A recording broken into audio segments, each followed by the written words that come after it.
We are in Tampa for this episode of Spoken Word. This one's gonna be a little different.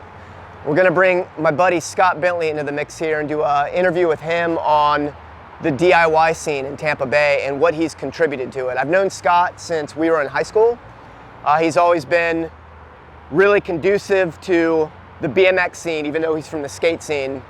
And in the past decade, he's built so many DIY spots in Tampa Bay, which have been super inclusive. Never asks for anything in return, basically builds these amazing spots and asks for riders and skaters to come out and ride and skate them. It's essentially the gist of what he's down for. It's gonna be really cool catching up with him. We're gonna hit some street spots on the way back to his house to have a little celebratory session at his Bagel Bowl, which is in his backyard. We'll go into a little bit more of the detail on that when we get there as well. So super excited to take you through Tampa, to meet Scott Bentley, to see some of his creations, and to have a little ride and session. Appreciate you coming along. So today's ride is going to be from downtown Tampa to Scott's house, which is about roughly 3.8 miles north of here, and then we'll come back to the start point.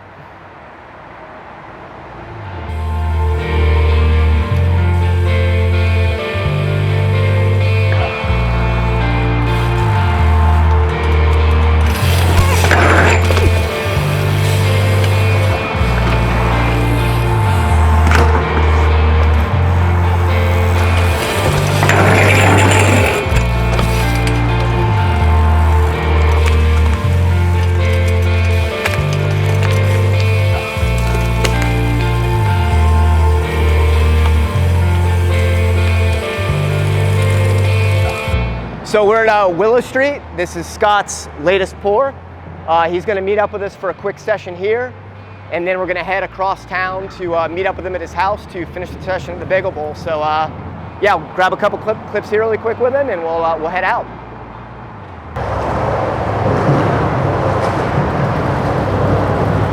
Thanks so much for meeting up, Scott. Yeah, man. This is my old friend, Scott Bentley. Thanks for coming out. Stoked to session the day with you. Oh yeah, look forward to it.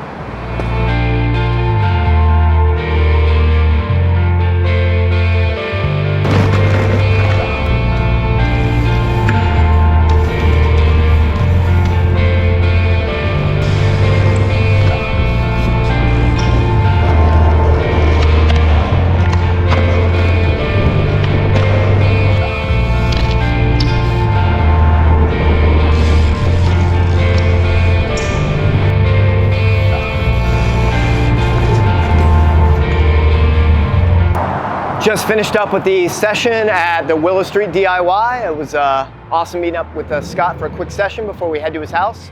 Gonna hit some street spots on the way there, continue the conversation with him once we get to his house, and finish the session at the Bagel Bowl. So stoked for you to come along.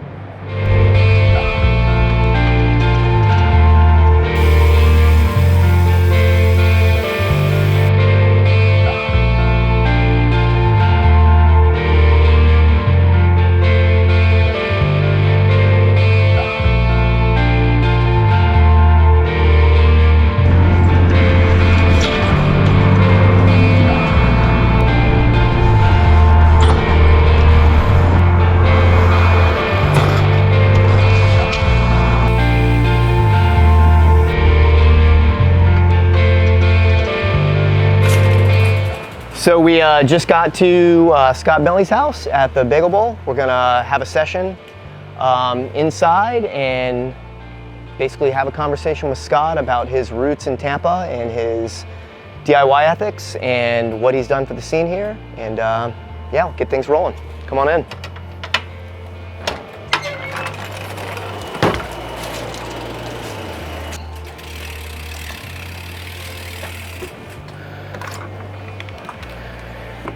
Yo, Scott. What's up, dude? Thanks for having us. Yeah, man, welcome.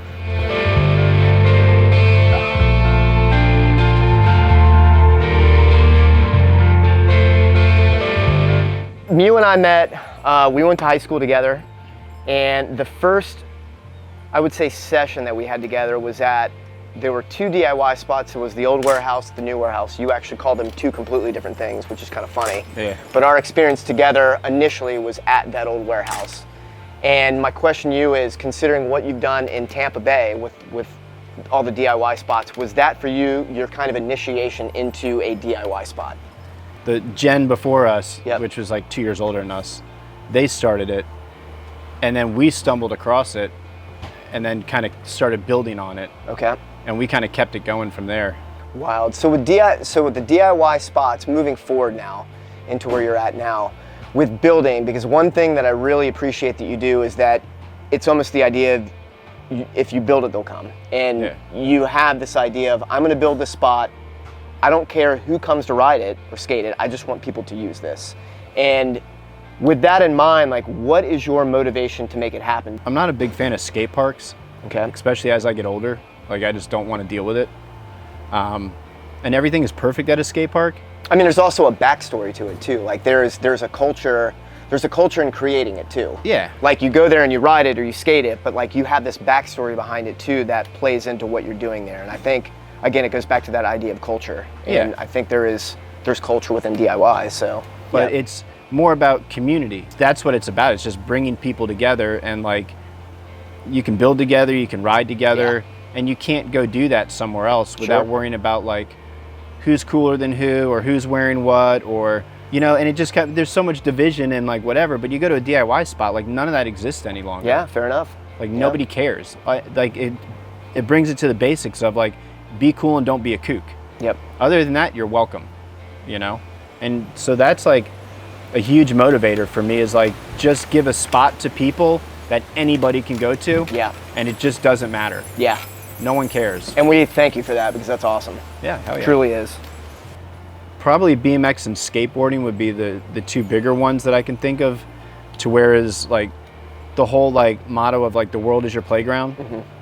Same thing with graffiti. When I used to do a lot of graffiti, like, you look at the world so different, like everywhere and anywhere you go. So with DIY, man, it allows you to like just express yourself, and there's no wrong. Yeah. Like, you can build something that's super janky, and people are naturally going to ride it or skate it. They're going to figure it out one way or another. And it's not, there's no expectations of it being perfect.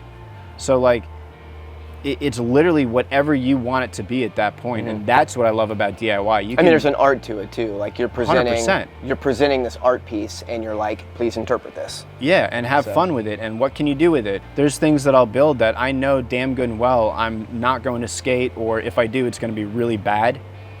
But the fact that I can watch or film clips of other people, or just roll up at a random like 1 a.m. and see a whole session going on, that's sick. But the idea of you being able to see other people enjoy it gives you enjoyment. Yeah, absolutely. Cool. Yeah. Which plays into the question on your cement factory, speaking of curbs. So I'd love for you to give us a little tour of your actual cement factory in your garage, because you made pool coping for the Owl's Nest Pinzones ramp, right? Yep. Okay. And I actually forgot until you reminded me. well, there you go. Yeah. So I would love to see your setup, if you don't mind. Yeah. Cool. So in here I keep all the coping molds and air filters for our house. So I make these out of a rubber, and it's expensive. Yeah, but this is what I pour all the coping mold in. And then I've got like diamond plate ones and other experimental ones that I've kind of had fun with. And I do all my mixing and stuff like right in here. And then over here, I'll stack the coping blocks against the wall, and then people buy them or whatever. And all of that comes from Turtle Ditch, one of the bigger DIYs that we did. And then this is where I soak all the coping / keep the boat motor. But you know, this is the curing tank for the coping, so it properly cures for its 21 days. All the slappy curbs I pour out here and I stack them. Like, that's actually for an order for somebody that's going to pick them up. So yeah, just kind of do it all from here. Let's talk about the Bagel Bowl. The one main day that will forever be burnt in my memories, when I came over here, and there's like 30 people here doing the main pour. Yeah. Tell us a little bit about it. When Asher was born, I built a mini ramp like immediately. Okay. So then, Just so you would have something. Just so I to have do. something. All right. Yep. and I skated that for a little bit, and I pretty much hated it because I wanted more. So then I started staking out and walking my backyard. I had it all laid out with like rocks, bricks, rope, pieces of wood. No way, really? Yeah, I had the shape all laid out, and I was like, this is what I want, man. Yeah.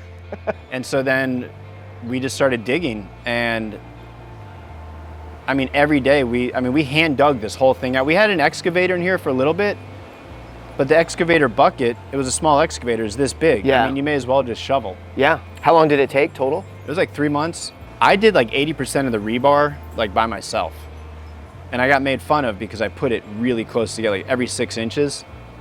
But clearly it works because this isn't cracked out. Sure. You know, like I said, we hit the water table at 7 feet for the French drain, because I wanted this to be a 6-foot bowl. So now it's a 5-foot bowl. So knowing there was all that moisture, it was like, no, you better rebar it because I don't want this thing popping out. Sure. So yeah, in total it took like 3 months, and then immediately after that, we built the quarter pipe in the back. Yep. And then I built the slappy curb, and then we built that quarter pipe. Then during COVID, I built the little ledge thingy here. Yep. Okay, so you're adding kind of little aesthetic touches to it to kind of freshen it up every so often. Yeah, because everybody gets so intimidated, like, oh, concrete's permanent. Like, it's not permanent. You just wreck it and rebuild it. Yeah, fair enough. So. Yeah. So that's it. Thanks to Scott Bentley for having us at the Bagel Bowl and meeting us at Willow today. We're going to have a session here to finish this episode. I'm Matt Coplon.